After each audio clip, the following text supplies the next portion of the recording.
Welcome! Today, I'm diving deep into Nokia, a telecom legend that's seen it all. Now, could it ever hit $1,000 a share? Honestly, that's a stretch.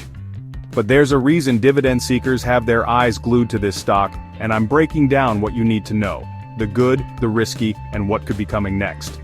First up, Nokia's business and financials. The company's split into four main segments: mobile networks, network infrastructure, cloud and network services, and Nokia Technologies.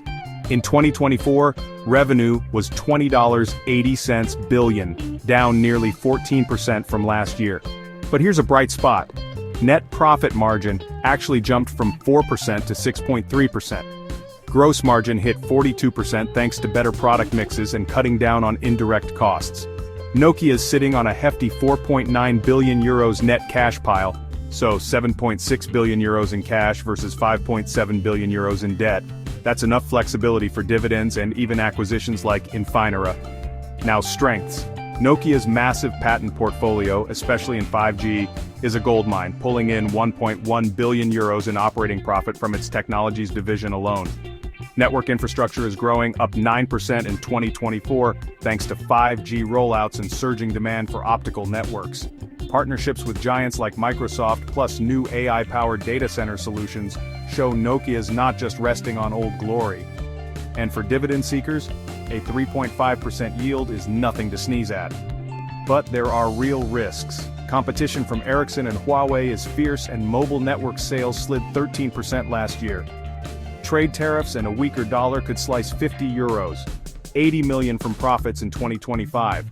That big Infinera deal could be a win, but integration is always a risk.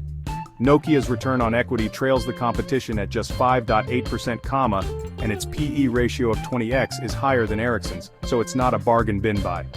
Looking to the future, Nokia's betting big, investing 100 million euros a year to add 1 billion euros in sales by 2028, zeroing in on 5G, optical, and private wireless for businesses.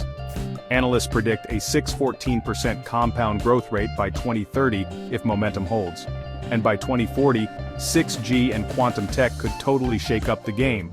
But don't forget, geopolitics and regulations are wild cards. Is Nokia a buy? For short-termers, a 14% upside to $4.06 by year-end is decent, with a steady dividend to sweeten the deal.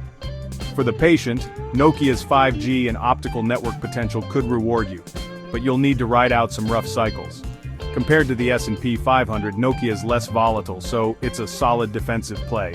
But don't expect tech stock fireworks.